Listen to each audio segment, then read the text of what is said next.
Ya, mungkin buat teman-teman yang berhalangan, beberapa ada yang berhalangan, jadi saya mencoba untuk merecord juga untuk event kali ini. Oke.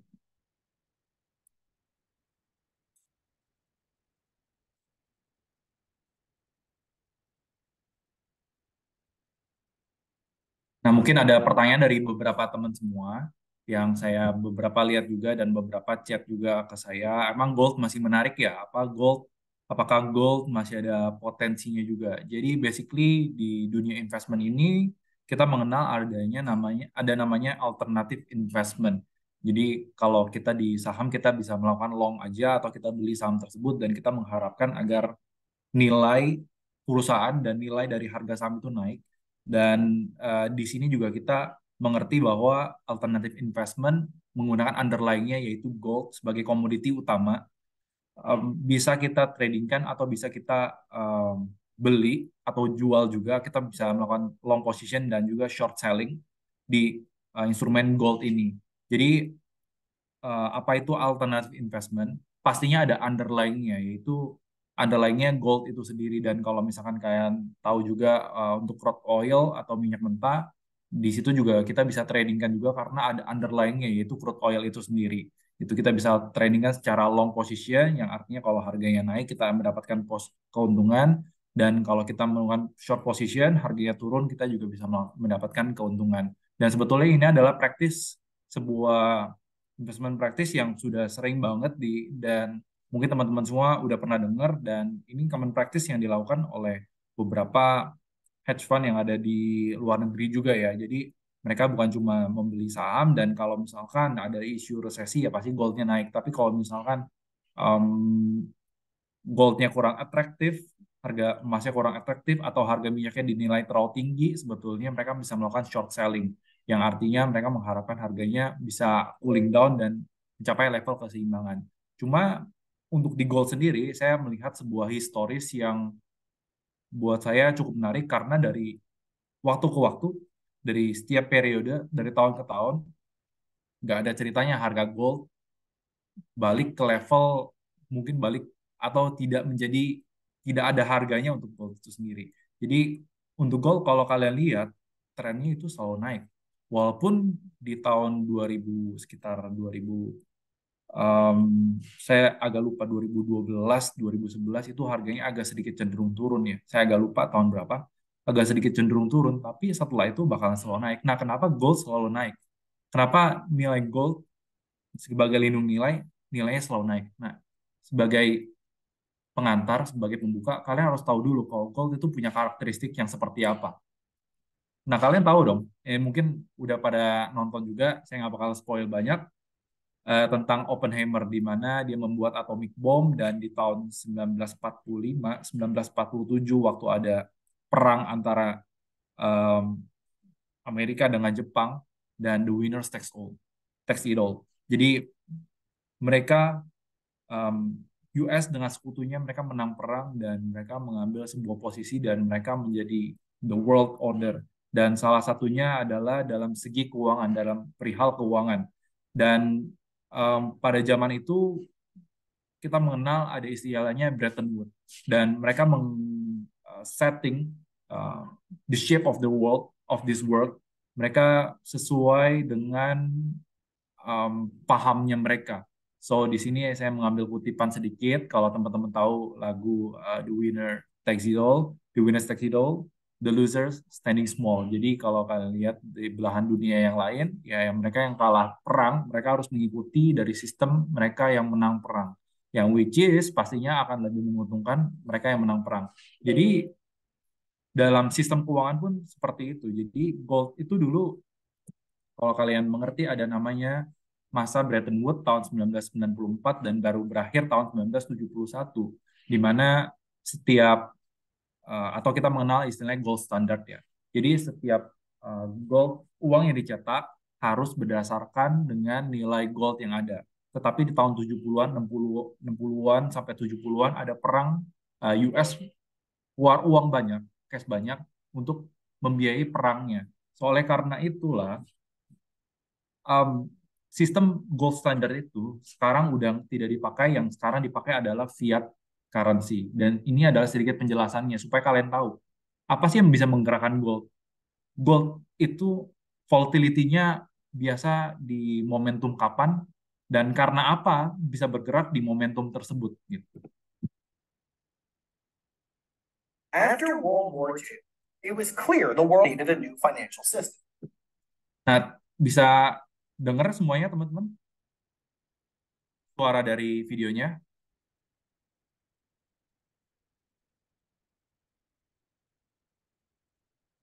Standard was considered.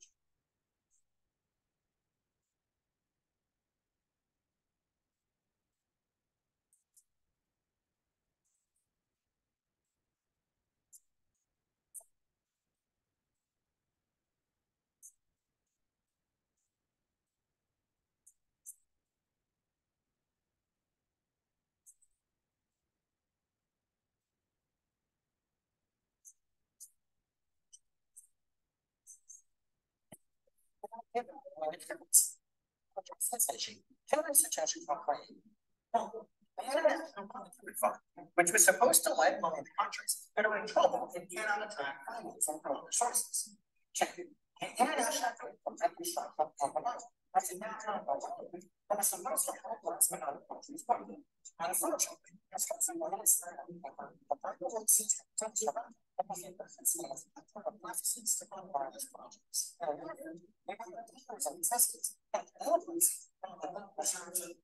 kept shrinking as more countries demanded gold in exchange for their dollars. As such, on the 15th of August 1971, Nixon officially announced that dollars will no longer be convertible to gold, thereby putting a final nail in the coffin of the Bretton system. Ya, cukup jelas ya teman-teman ya. Jadi waktu tahun 1944 seperti yang saya udah jelaskan tadi dan di masa tersebut masih menggunakan gold standard. Tetapi karena US memerlukan uang lagi, cash lagi untuk mendevelop countries-nya, mendevelop negaranya, oleh karena itu gold standard sudah tidak digunakan. Yang digunakan adalah fiat currency, yaitu mereka bisa mencetak uang sesuai dengan apa yang dibutuhkan dan setelah itu harga gold bakalan floating. Jadi karena itulah harga gold waktu tahun 70-an itu melambung tinggi karena sudah floating. Jadi setiap uang yang dicetak semakin tidak berharga. Oleh karena itu harus ada underlying-nya emas. Emasnya bakalan naik. Nah, tiap kali ada pencetakan uang atau ada isu resesi, biasanya harga emas itu bakalan naik. Contoh tahun 70-an, setelah itu tahun 2008, next-nya adalah tahun 2020. Dan kalau saya boleh sharingkan sedikit, waktu tahun 2020 itu ada emiten di luar negeri yaitu FCX atau Freeport McMoran. Kita mungkin mengenal di Indonesia, di Papua Nugini, pastinya teman-teman nggak um, tahu juga dan quote familiar bahwa Freeport yang di negara Indonesia adalah tambang emas terbesar yang ada di dunia gitu. Dan kalau teman-teman lihat laporan keuangan Freeport, luar biasa sekali waktu di tahun 2021 2022-nya kemarin luar biasa. Saya mungkin bisa sharingkan sedikit ya.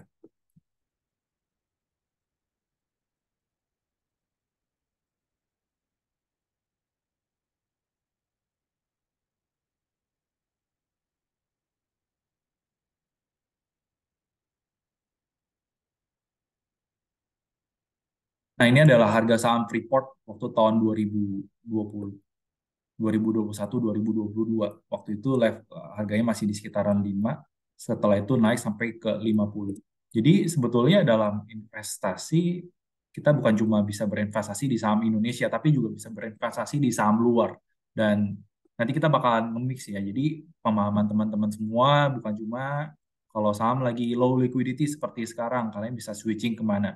Pastinya dengan interest rate yang naik, suku bunga yang tinggi seperti sekarang bakalan low liquidity. Oleh karena itu, ada beberapa alternatif investment yang masih ada likuiditasnya masih cukup terjaga dan masih cukup baik. Nah, saya boleh tahu teman-teman di sini sudah mulai ada yang trading gold, atau ada yang udah invest di saham US atau uh, masih di saham Indonesia aja.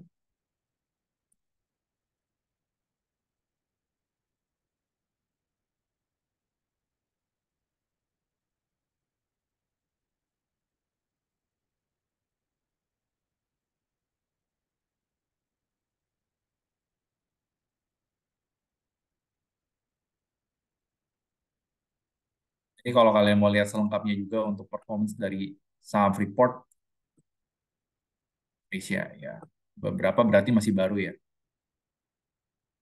Nah ini kalau kalian lihat annual reportnya untuk dari saham Freeport, jadi sebagai alternatif atau sebagai tambahan buat pemanis di instrumen kalian, di portofolio kalian, sebetulnya kalian bisa mempertimbangkan beberapa saham US yang mungkin di Indonesia kita belum bisa mendapatkan saham yang fully mendevelop atau mereka memproduksi emas itu sendiri. Karena contohnya ini yaitu Freeport McMoran 2020 revenue-nya 14 billion, net income-nya 599. Setelah itu 2020 karena harga gold lonjak tinggi, net income-nya langsung naik berkali-kali lipat dari hampir 10 kali lipat ya. Setelah itu 2022 juga sama. Jadi 3,4 billion US dollar, miliar US dollar. Yang artinya harga sahamnya pasti juga bakal lonjak tinggi.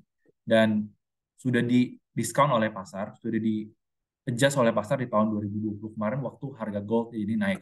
Jadi kalau kalian lihat harga gold naik, sebetulnya implikasinya itu banyak. Jadi kalau kalian mengerti tentang pergerakan gold, ada beberapa industri atau investment turunan lainnya yang kalian bisa sebetulnya kalian bisa ikut juga di dalamnya.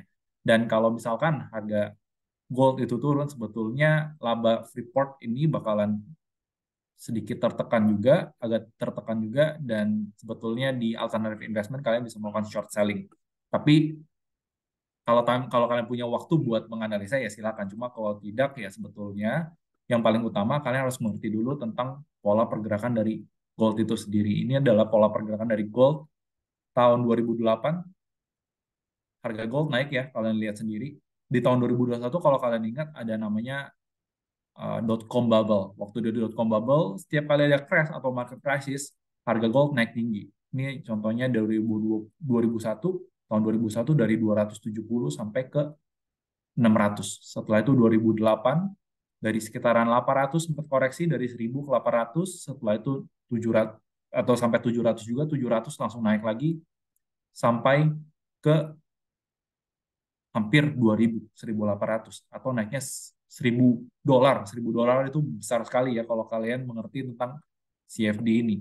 Dan kalau selama trennya masih naik ya bakalan naik terus teman-teman. Dan pastinya kalian bisa menikmati potensi atau peluang dari gold itu sendiri bukan cuma waktu gold itu lagi naik, tapi waktu lagi koreksi kalian bisa melakukan short selling juga. Kalau kalian udah ngerti tren, sebetulnya teknikal adalah bahasa universal yang kalian bisa pakai di segala macam instrumen dan bahkan cryptocurrency juga. Dan tentunya yang kalau kalian lebih familiar, yang saya juga cukup familiar sebetulnya di gold karena secara logik dan secara korelasi antara stock market dengan gold itu berkorelasi biasanya berkorelasi negatif. Jadi kalau misalkan goldnya lagi naik berarti marketnya akan menuju untuk resesi dan atau waktu US mulai mencetak uang lagi, contohnya tahun 2020 kemarin ya cetak uangnya luar biasa banyak, luar biasa besar, harga gold naik dari 1.300 sampai ke 2.000 atau 700 dolar. 700 dolar itu sekitaran 70.000 pips lah. Jadi ya, potensinya itu besar sekali dan kita sebagai investor, sebagai pelaku pasar, tentunya kita akan mencari peluang dimanapun yang ada peluangnya. Oke, oke saya lanjut lagi.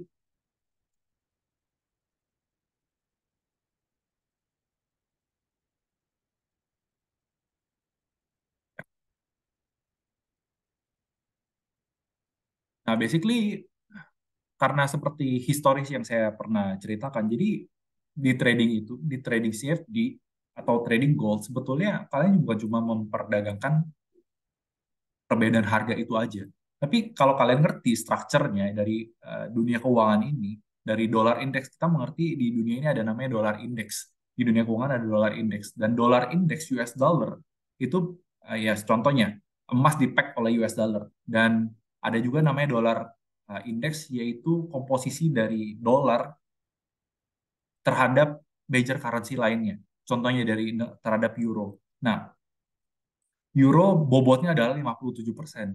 Jadi let's say kalau misalkan euronya tertekan atau USD-nya euronya tertekan, biasanya USD-nya kan naik. Nilai USD-nya terdongkrak atau yang lainnya juga sama.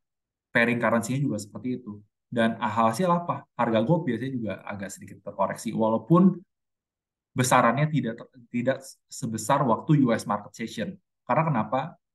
Gold di-pack-nya oleh US dollar. Kalau karena itulah biasanya kita suka trading, kita jam trading kita ditanya jam trading itu jam berapa aja. Memang 24 jam, tapi ada masa-masa atau momen di mana uh, gold itu pergerakannya lebih linear atau lebih tidak banyak yang namanya anomali atau tidak banyak namanya false signal. Di biasanya lebih banyak false signal itu sebelum US market. Karena kenapa? Karena dolar itu di-peg sama sorry, gold itu di-peg sama US dollar. Dan pergerakan gold majority mostly dipengaruhi oleh US session.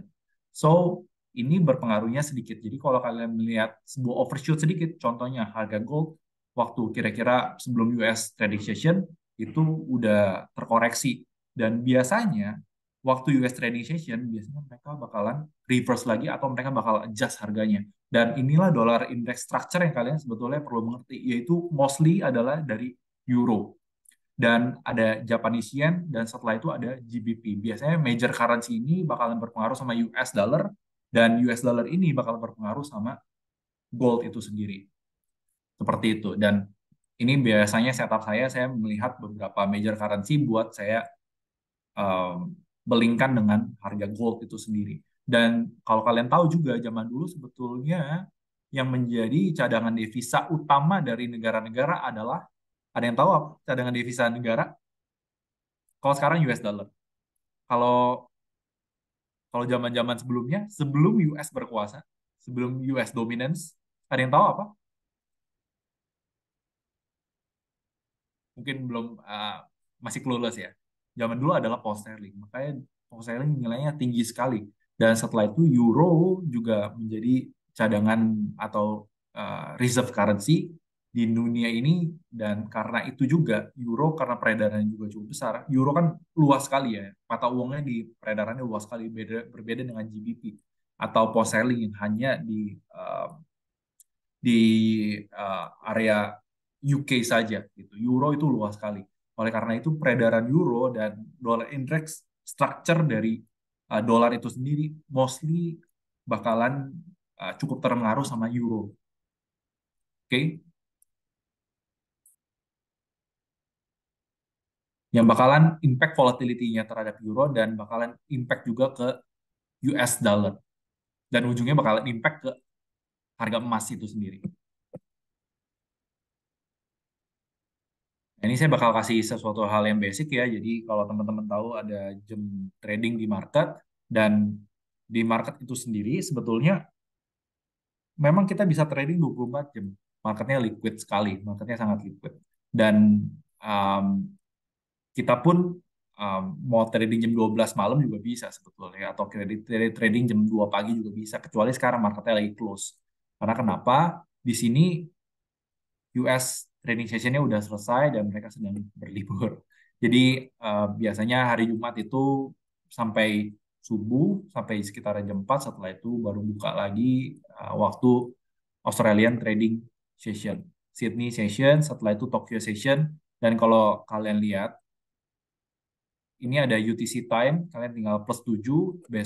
Basically kalau Tokyo itu bukanya sekitar jam 7 pagi WIB. Kalau London itu jam 2, kalau New York itu jam 8. Jadi kalau kalian lihat pergerakan yang paling liar di sini, kalian lihat juga mana yang less volume, mana yang more volume. Kalau di Tokyo Session ya itu masih pagi, masih sekitaran jam 7 sampai jam 12 itu pergerakannya masih bakalan sideways, pergerakannya sideways. Jadi nggak bakalan terlalu banyak volatility. Once kalau kalian lihat volatility yang terlalu masif, biasanya itu bakalan pullback atau bakalan reverse. Dan berbeda dengan waktu di London Session atau sekitaran di atas jam 3, jam 4 sore, itu pergerakannya baru mulai lebih agresif lagi dan paling agresif waktu perpindahan jam biasanya. Dan di perpindahan jam kalau di Indonesia sekitaran jam 7.30 sampai jam 8 itu pergerakannya bakalan didominasi oleh news, oleh data-data yang keluar yang bakal rilis. Dan di jam 8 malam biasanya pergerakannya lebih searah karena US trading session udah lebih mendominasi di sana. Dan biasanya kalau kalian trading saham, trading gold, trading um, gold atau currency, Biasanya better di atas jam, kalau currency di atas jam 4, jam 5, setelah itu kalau gold di atas jam 8.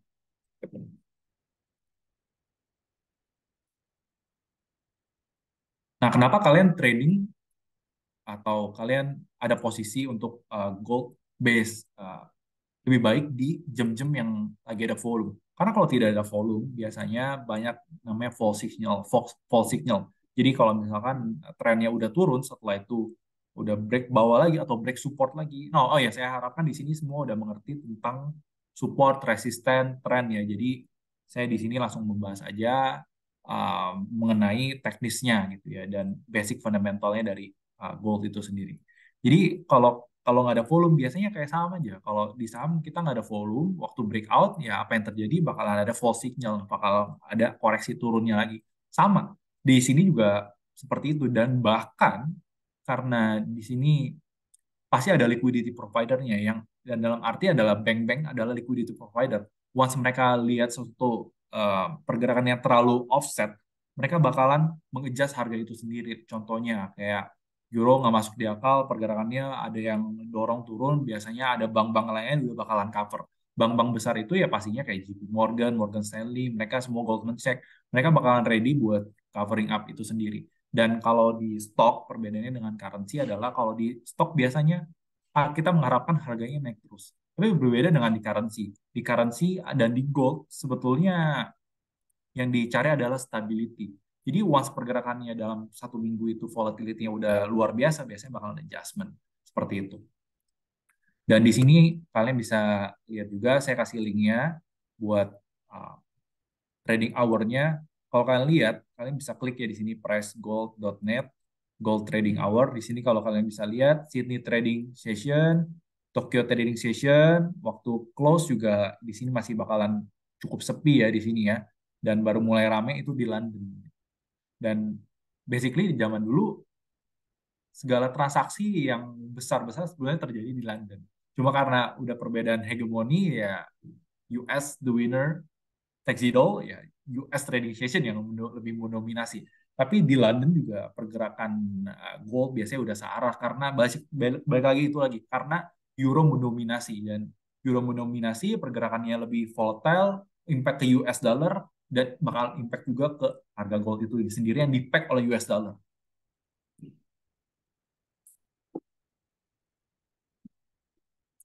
Nah, ini ada beberapa pertanyaan, kok mungkin nggak bikin strategi trading gold memanfaatkan volatility sesi Asia? Saya sering.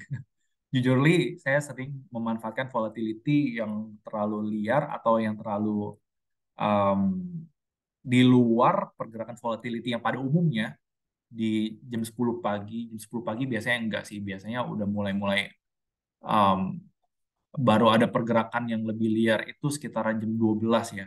Tapi gini, biasanya kalau kalian entry memanfaatkan anomali yang terjadi di pasar, biasanya kalian harus close waktu pasar udah mulai buka gitu. Jadi waktu London session udah mulai buka atau maksimum adalah di US trading session udah mulai buka.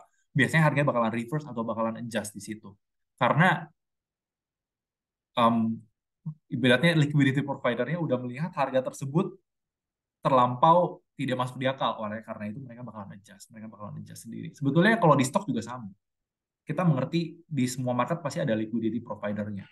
Bahkan di saham juga pasti ada lah. Di semua saham ada dan di sini pun juga ada. Dan perbedaannya adalah karena di sini yang melihat adalah satu dunia, oleh karena itu harganya nggak bakalan terlalu offset terlalu jauh gitu. Jadi kalau kalian lihat harga yang terlalu volatility terlalu lebay, bakalan bakalan banyak lagi, bakalan bounce lagi. Biasanya saya juga memanfaatkan itu sih. Tapi jarang sekali ya. Kadang-kadang karena kita trading juga di saham saham Indonesia, jadi basically cari um, kalau saham Indonesia lagi agak sepi aja sih, saya baru liatin sekitaran jam 10, jam 11, jam 12 baru saya agak liatin. Biasa sih di atas jam 12 lah baru saya liatin ya. Karena Indonesia lagi hektik-hektiknya jam pagi itu ya. Gitu. Bisa sekali ini ada pertanyaan ya. Bisa sekali kita manfaatkan pembalikan arah dari posisi tersebut dari jam trading session itu. Tapi balik lagi ya, kita harus ngerti yang namanya tren juga. Let's say contohnya, trennya lagi turun, tren turun. Kayak contohnya tren gold kemarin tuh, bulan kemarin tuh lagi turun. Setelah itu pagi-pagi ada bounce back naik. Nah, waktu ada bulge back naik, saya biasa memanfaatkan itu buat short selling. Buat short selling karena kenapa? Volatility saya terlalu liar di jam yang masih sepi. Nah, waktu di jam yang masih sepi, volatility liar, saya mengambil posisi reverse, counter the trend, counter the very short trend, dan biasanya masih dapat posisinya di situ. Gitu. So, ini adalah hectic time-nya, dan kalian bisa lihat juga untuk GBP dari jam 3 sore sampai US session, sampai jam 7.30 ya biasanya. Setelah itu biasanya saya biasa close position di situ. Dan baru mulai lagi di US session. Karena biasanya perbedaan waktu itu, volatility-nya bakalan lebar sekali. Dan biasanya di jam 7.30 malam, biasanya bakalan ada news yang keluar. Banyak sekali ada banyak news yang keluar di jam-jam tersebut. Dan pergerakannya bisa sangat liar sekali di momen tersebut. Contohnya kalau misalkan data US ada yang bagus, ada yang jelek. Mana yang kalian mau pilih? Kadang-kadang di situ ada kebingungan. Nah, saya bakal bahas nanti tentang data ada di belakang. Setelah itu euro juga jam 3 sore sampai jam 7 biasanya pergerakan euro dan GBP di dalam region time yang sama. Setelah itu kalian basically kalian mesti close. Kalau saya sih biasanya saya close ya. Ini kita trading discussion, jadi saya nggak akan mendikte kalian harus gimana gitu. Jadi ini discussion aja. Kalau kalian ada ide buat trading ya silakan. Nanti kita ada grup, kalian bisa lanjut, kita bisa lanjut trading dan kita sharing di grup itu. Dan basically biasanya saya lakukan adalah di US trading session karena biasanya 7.30 banyak news. Once ada pergerakan yang udah volatile, saya udah close position, baru saya lihat lagi di US trading session. Biasanya waktu di US session, ya itu bakal ada reverse-nya. Baik, kalau datanya mix biasanya bakal ada reverse. Itu yang saya lihat. Dan gold biasanya didominasi di US trading session di atas jam 8 malam.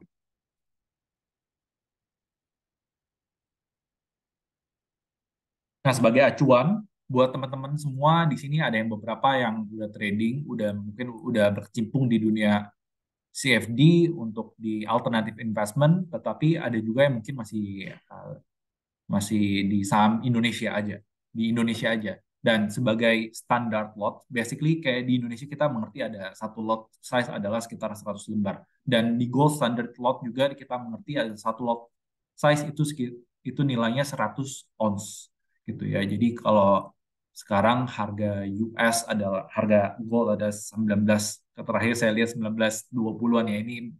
Ini price yang ngacak aja.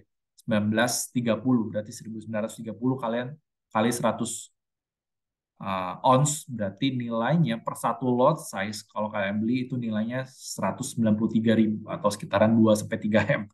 3 miliar lah ya, sekitaran 3 miliar. Jadi biasanya kalian tetap bisa beli pakai lot size. Tapi yang jadi pertimbangan adalah karena kalian full margin, kalian let's say kalian deposit 10.000, kalian tradingnya 193.000, artinya kalian leverage kalian hampir 20 kali lipat. Dan itulah yang biasanya kita hindari. Kalian harus ngitung dulu kalian depositnya berapa, baru kalian sesuaikan dengan lot size-nya kalian. Dan di sini juga disediakan, karena zaman dulu mungkin standar lot aja ya, tapi zaman sekarang ada mini lot sama micro lot, jadi 0,1. Kalau di um, saham luar kita mengenal ada namanya fractional shares. Jadi kita standarnya biasa membeli satu lembar saham di saham luar, saham US. Tapi akhirnya dipecah karena untuk bisa menjangkau dengan kepada retail. Oleh karena itu di gold standard lot ini juga akhirnya muncul yang namanya mini lot dan bahkan ada yang namanya micro lot. Yang artinya setiap kalau micro lot 0,01 lot per satu ons berarti nilainya 1.930. Ya, well kalau kalian cuma deposit 1.000 aja ya kalian tetap ada leverage dua kalinya gitu. Setiap pergerakannya ya kalian kali dua. Setelah itu kalian selisihkan kalian kali. Tapi kalau kalian let's say kalian deposit um, 2.000. Nah, artinya kalian kalian kalian setelah kalian masuknya micro lot size 0,01 lot. Artinya kalian nggak no leverage di situ.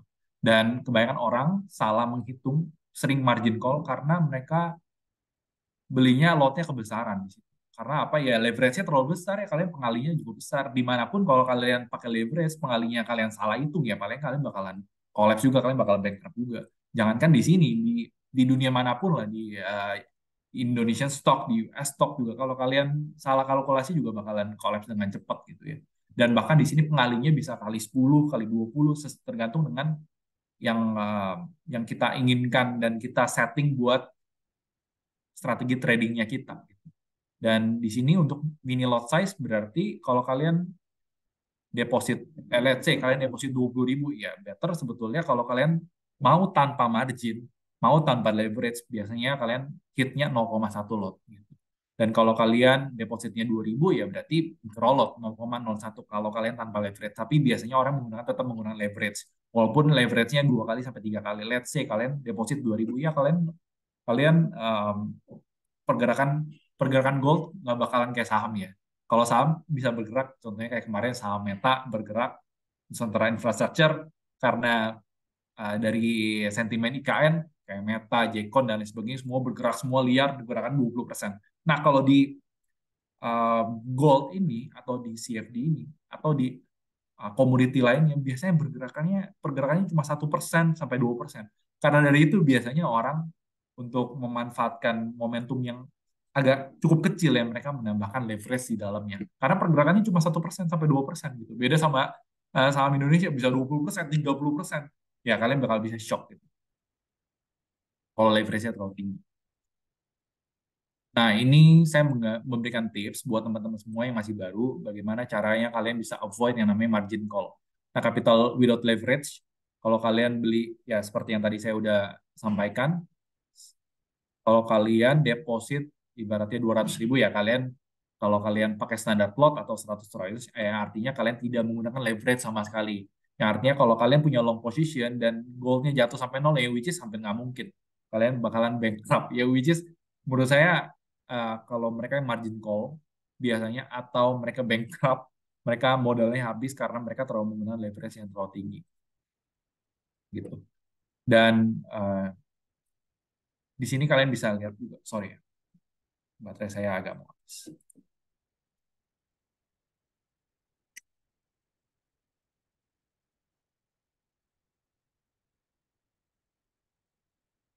Nah, well, di sini saya mau tanya, mungkin nggak sih harga gold balik ke nol? Atau mungkin nggak sih harga gold balik ke 700 atau ke 800 dolar?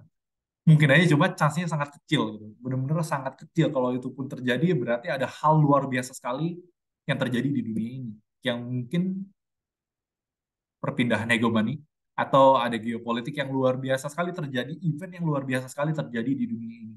Yang mungkin ada perubahan world order yang kita juga nggak bakalan bisa expect itu um, bisa terjadi dalam jangka waktu yang sangat singkat ya, pasti jangka waktunya panjang. So basically kita bisa melihat volatility itu per weekly. Jadi setiap weekly kalian bisa lihat high volatility-nya yang saya perhatikan ya di gold itu sendiri. Oke, kita balik lagi kita lihat dari yearly volatility-nya. Volatility-nya tahun 2020 pergerakannya itu plus minus kalau di paling atas sampai paling bawah sekitaran $600. Jadi dari mungkin sekarang 1.800 sampai sempat 2.000 ya. 2.000 sempat koreksi lagi sampai ya mungkin dari 1.400 ke 2.000. Nah, itu pergerakan volatility-nya $600. $600. 2021 pergerakannya sekitaran $200 itu volatility-nya dari tertinggi sampai terendah. Kalau 2022 volatility-nya $400. Dan sekarang volatility-nya agak sedikit lebih sempit lagi. So biasanya orang menambahkan leverage di dalamnya buat mendapatkan uh, profit yang sesuai dengan yang mereka targetkan. Dan itu yearly volatility. Tapi biasanya kan kita nggak hold sampai dalam jangka waktu yang panjang karena harga itu sangat sensitif sekali terhadap data-data yang keluar, baik terutama di US. Terutama di US. Kalau contohnya kemarin data ada sebelum-sebelumnya ya, waktu ada bank failure. Bank failure, harga emas langsung volatility langsung tinggi sekali. Tapi di momen tersebut pun, kalau saya perhatikan, untuk weekly volatility sekitaran high volatility-nya sekitar $100.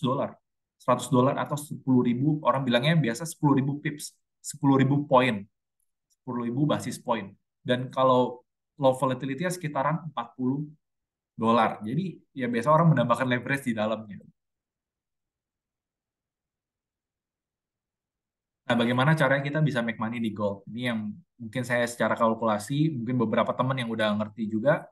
Dan let's say kalian cuma punya waktu mungkin nggak sangat cukup singkat dan kalian cuma trade kalian nggak trade tiap hari, ya mungkin kalian cuma trade 4 kali per week dengan tapi yang high conviction ya, yang artinya waktu marketnya cuma cukup sejalan. Contohnya kemarin itu saya lihat ada bank failure, setelah itu saya lihat harga nilai dari bond yield itu nilai dari bond yieldnya naik, dan biasanya kalau bond yieldnya naik, isu resesi mulai mencuat, harga gold bakal naik. Itu luar biasa sekali. Seperti itu yang high conviction biasanya kalau tidak ada sentimen apa-apa, saya biasanya juga nggak ada position sih, sedikit posisi aja gitu. Dan how much money you could generate di gold, let's say kalau kalian trade, dalam setiap trade tadi kan volatility ya antara 40 sampai 100 dalam 1 minggu.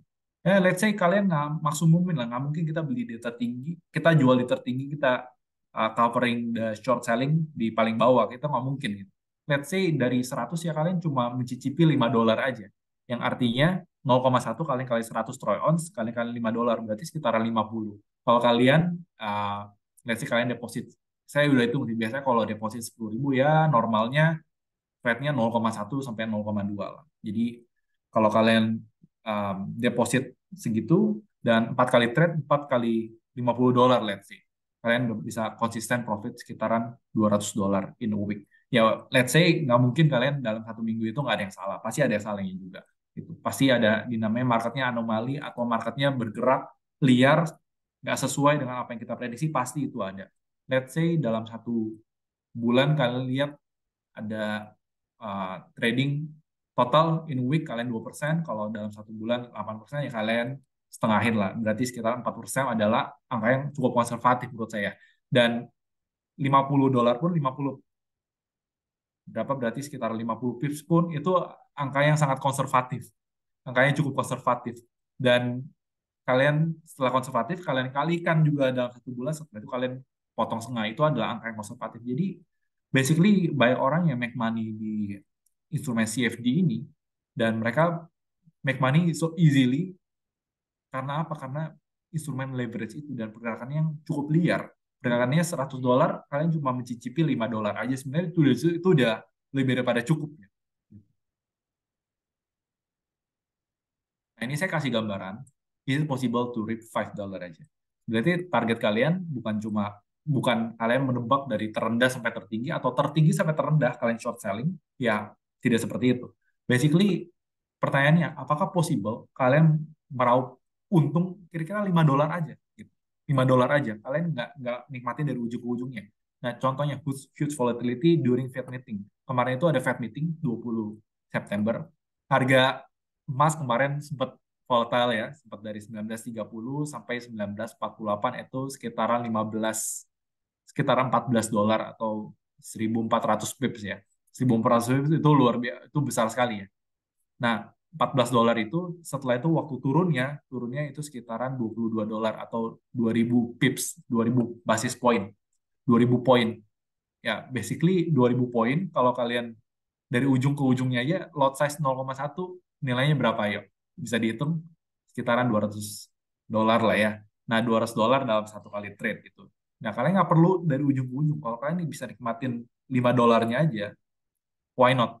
Dan size-nya pun udah cukup besar juga. Dan return ke portofolio kita juga cukup besar kalau kita bisa konsisten make profit. Jadi intinya adalah di CFD ini kita tidak mencari atau kita tidak berlomba untuk menjadi orang yang paling cepat kaya di sini. Tapi yang penting kita konsisten profit aja.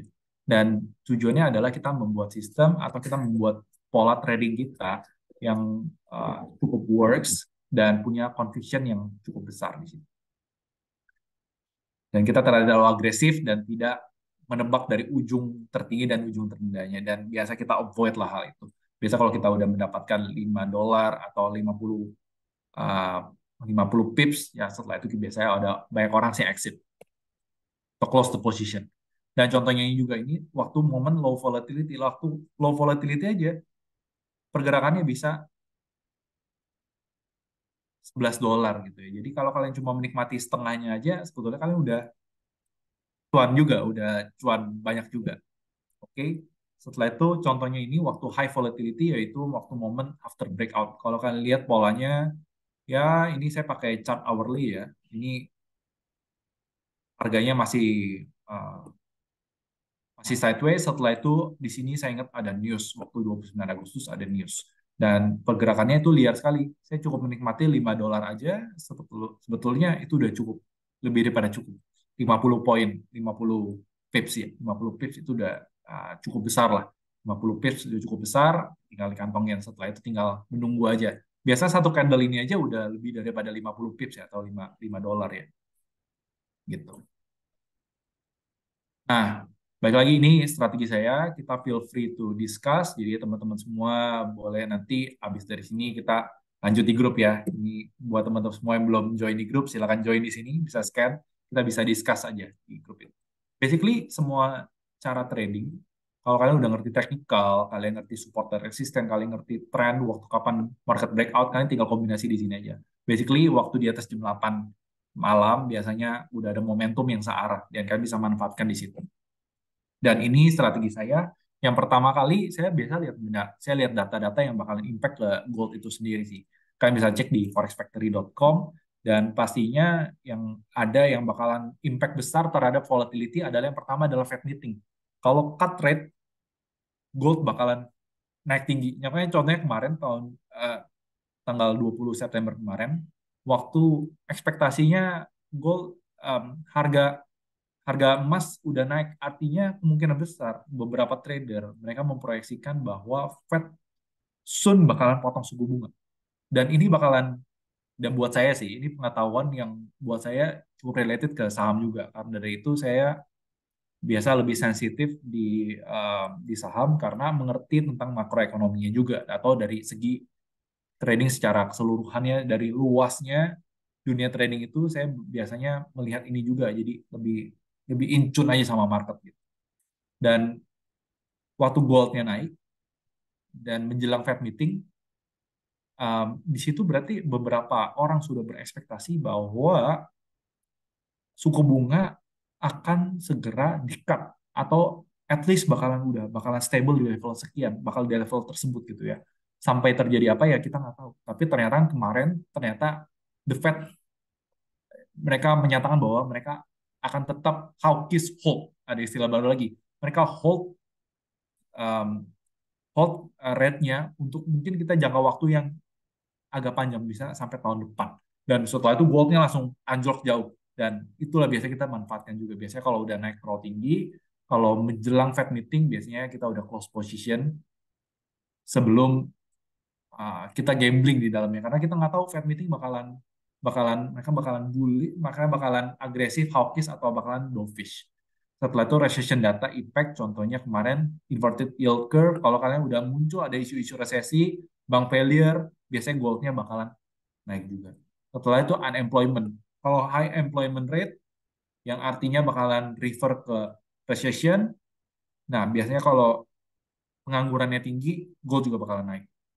Non-farm payroll, artinya orang-orang yang uh, payroll kan artinya penggajian, yang bukan dari farm atau orang-orang kantoran. Biasanya kalau low NFP, biasanya gold juga naik ya.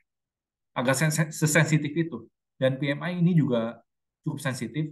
Kalau di atas 50, kita tahu ya, kalau data ekonomi, PMI di atas 50 artinya ekonominya sedang expansion atau manufacturingnya sedang berekspansi, mereka menambah produksi. Kalau di bawah itu artinya mereka mengurangi produksi. Dan PMI di bawah forecast, artinya pelambatan dari manufacturing itu sendiri, biasanya gold bakalan naik juga. Dan CPI ini di bawah forecast juga bakal naik. GDP, pastinya GDP sensitif terhadap data-data tersebut, below forecast, gold bakal naik. Job opening, kalau marketnya ekonominya jelek, goldnya naik. Nah, biasanya kalau saya lihat data-data ini, saya lihat goldnya udah naik, ya biasanya kalau di saham juga bakalan agak sedikit slow gitu. Nah, beberapa strategi yang saya biasa gunakan juga, S dan London overlapping trading hour. Jadi itu sekitaran di jam 7 sampai jam 8. Contohnya di sini nih kemarin waktu tanggal 21 September, harga gold kan jatuh banyak. Satu candle down, ini hourly candle ya. Satu candle down, setelah itu dua candle down, candle ketiganya udah mulai ada candle doji. Teman-teman bisa lihat di sini ya, candle doji. Ya biasanya saya menggunakan strategi ini juga di saham juga sama. Jadi basically Semua mirip-mirip dari candlestick-nya, dari semuanya mirip semua. Dan kalau kalian lihat di sini ada candle doji dan setelah itu ada data yang keluar, biasanya tend to reverse di overlapping dan perpindahan. Kalau kalian lihat harga udah offset jauh, contohnya kayak seperti ini kan 16 ya. 16 kalian, ini saya menggunakan UTC dari jam London, jam Eropa. Jadi 16 kalian tambahin 4. Jamnya kalian tambahin 4 semua. Saya sih di sini UTC plus 3, terus kalian tambah 4 di sini ya. Indonesia kan plus 7. Jadi 16 plus 4 sekitar jam 8. Jadi saya perhatiin tiap kali jam 8 pergerakannya liar. Di sini juga nih. Di sini adalah jam 8. Waktu pergerakannya cukup liar. Dan pergerakannya dari 19.16 sampai ke 19.20-an. Atau sekitar kalau kalian mau cari 50 poin aja sebetulnya bisa.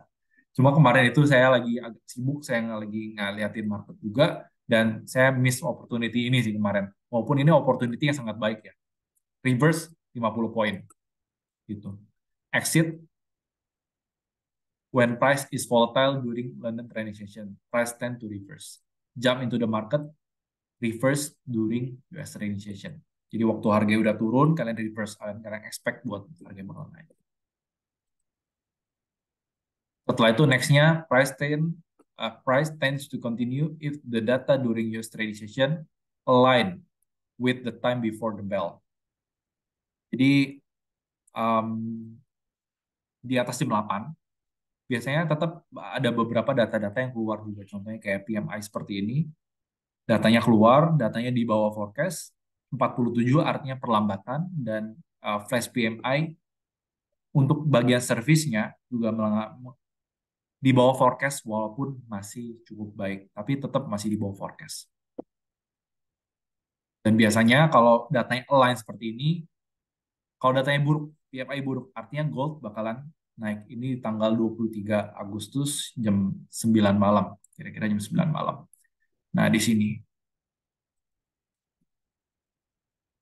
15/7 masih belum bergerak ya. Nah, jam 8-nya, jam 8.45-nya, pergerakannya, harganya udah mulai bergerak. Waktu harga udah mulai breakout di sini, pergerakannya price tend to continue if data during US trading session align with the time before the bell. Jadi waktu udah mulai bell, yes. Nah disitulah harganya biasanya pergerakannya agak lebih searah gitu ya dan lebih cenderung gak banyak anomalinya, gak banyak false break-nya. Di sini kalau kalian lihat testing resisten, kalau kalian lihat trennya juga mulai menaik, mulai ngangkat, mulai um, supportnya trend line mulai naik dan waktu breaknya ya breaknya juga kenceng dari 19.05 kok sampai 19.15 kalian klik sekejap mata 10 poin walaupun target kalian mungkin $5 atau 50 poin ya tiba-tiba ada data biasanya data bakalan ngebus harga itu lebih cepat gitu jadi dari 19.05 mungkin kalian baru masuk entry sekitar 19.08 di sini ya. Dan setelah itu harganya bergerak sampai 19.15 atau sekitaran 70 basis point. Ya kalian bisa exit, kalian enjoy lah, enjoy the show aja. Setelah itu biasanya harganya udah kalau udah naik seperti ini tinggi, ya harganya bakalan sideways dan nanti once ada volatile-nya lagi, ya kalian bisa masuk di dalamnya. Nah ini contohnya juga waktu tanggal 29 Agustus, ya biasanya saya trading juga nggak terlalu banyak ya. Waktu saya lihat ada momentum aja, waktu ada conviction aja baru saya trading di dalamnya. Price tend to continue if the data during US trading session align. Sekali lagi align with the time before the bell. Nah di sini waktu kalian lihat trennya udah mulai trend gold udah mulai di resisten, udah mulai mencoba untuk breakout dan setelah itu kalian lihat di sini consumer confidence sini di bawah forecast. Setelah itu job opening, pembukaan lapangan pekerjaan yang baru di bawah forecast juga. Yang artinya US sedang tidak baik-baik saja. Yang artinya harga emas bakal diapresiasi pasar. Tanggal 29 Agustus ya, ini sekitaran jam 9. Nah, sama lagi tuh. Nah, ini sekitaran di jam 17-nya, 17 ditambah 4 berarti sekitaran 21, sekitaran jam 9 ya. Betul ya. 9 ini sebelumnya kan berarti jam 8-nya.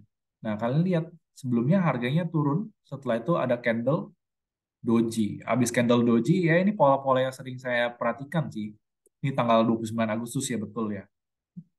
Candle doji, setelah itu biasanya price tend to reverse. Apapun datanya ya, di sini ya. Di sini waktu keluar datanya jam 8, walaupun ini impact-nya tinggi, tetapi price tend to reverse di overlapping hour-nya itu. Waktu dari London ke US biasanya.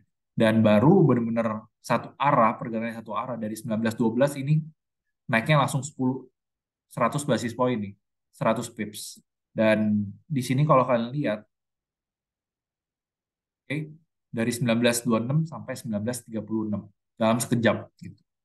Jadi kalau kalian manfaatin momentum-momentum ini, sebetulnya kalian cari yang align, bakalan cukup ada conviction yang tinggi. Saya juga nggak terlalu banyak trading sebetulnya di gold strategi. Di gold itu sendiri ya, waktu ada conviction aja. Setelah itu di US trading session-nya juga, waktu adanya sedikit data, datanya nggak terlalu banyak. Contohnya di tanggal 8 September sampai 11 September, kalian juga bisa manfaatkan. Jadi kalau kita mengerti teknikal, ada tren waktu harganya uptrend, ada tren waktu harganya downtrend, dan ada masanya tren harganya sedang sideways.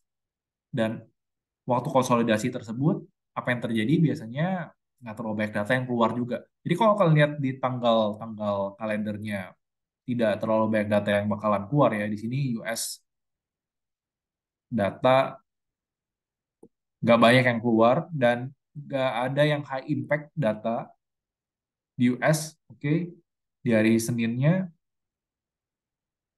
juga nggak ada banyak data yang keluar dan biasanya kalau kalian lihat seperti itu harganya bakalan konsolidasi dulu karena nggak ada keputusan yang bisa menggerakkan atau mereka para banker-banker yang ada di belahan dunia barat sana mereka belum melihat sebuah keputusan penting kenapa mereka harus buy, kenapa harus mereka short sell. Karena itu marketnya bakalan sideways. Nah, di sini antara tanggal 7 sampai tanggal 11 ya marketnya sideways seperti ini. Kalau kalian udah lihat dua resisten di sini, ya tiga kalian kalau kalian lihat tidak ada data yang signifikan sekali, sebenarnya bisa short sell juga. Dan dari 29 sampai ke 24 sampai hampir ke 20 itu sekitar 100 basis point ya, 100 pips ya, atau sekitaran 10 dolaran ya, 10 dolaran itu lebih daripada target dari kalkulasinya kita dalam melakukan trading di situ. Dan kalian manfaatkan ini aja. Kalau kalian lihat dan enaknya di alternative investment ini, kalian bisa short sell dan kalian bisa long position. Long position artinya posisi buy, short position artinya posisi sell. Kalian mengharapkan harganya turun. Sesimpel itu sebetulnya. Dan di sini berdasarkan kontrak. Kalau di saham juga bisa short selling, cuma tidak terbuka bagi para retail. Biasanya terbuka bagi para banker-banker besar, bagi para fund manager besar juga. Mereka bisa pinjam barang, setelah itu mereka short sell barang, mereka covering lagi di bawah. Seperti itu. Semuanya cuma bisa, cuma di gold ini karena sudah berjalan dari tahun-tahun sebelumnya, dari beberapa puluh tahun yang lalu, makanya dari itu electronic trading udah ada, karena dari itu juga ini buat pengantar buat mereka yang baru trading di saham Indonesia ya. Kalau karena itu juga mereka marketnya lebih liquid dan untuk short sell dengan buy ya kalian bisa mix out itu together.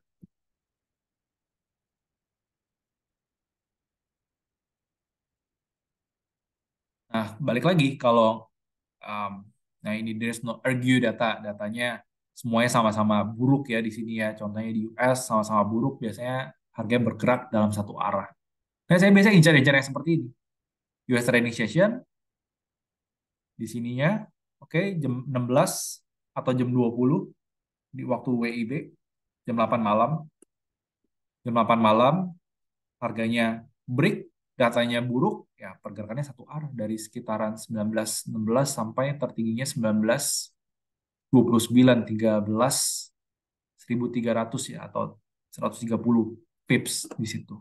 Dan di sini kalau kalian nikmatin 5 dolar aja udah cukup sebetulnya. Jadi trading strategi dari saya sebetulnya nggak terlalu uh, komprehensif banget, nggak perlu terlalu yang berbagai macam teknikal kalian gabungkan juga, maka Apakah menjadikan sebuah strategi yang lebih komprehensif buat saya nggak gitu juga ya. Kadang-kadang kalau kita mencoba untuk menebak, balik lagi ke psikologis kita dan cara trading kita. Kalau kita mencoba untuk menebak semua harga dan mencoba untuk mencari sebuah strategi yang excellent, kita biasanya malah kejebak untuk menjadi orang yang sempurna gitu. Jadi basically saya cuma punya satu sistem, cuma satu pola, ya waktu US trading session dan basically ada dua sih, US trading session dan waktu price tend to reverse, waktu overlapping hour ya itu.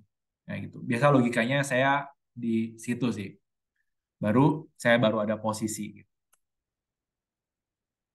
Itu dari teman-teman ada pertanyaan? Kalau dari saya kira-kira materinya itu dan mungkin kita bakal lihat juga untuk pergerakan gold nanti ke depannya ya. Di sini saya post recording.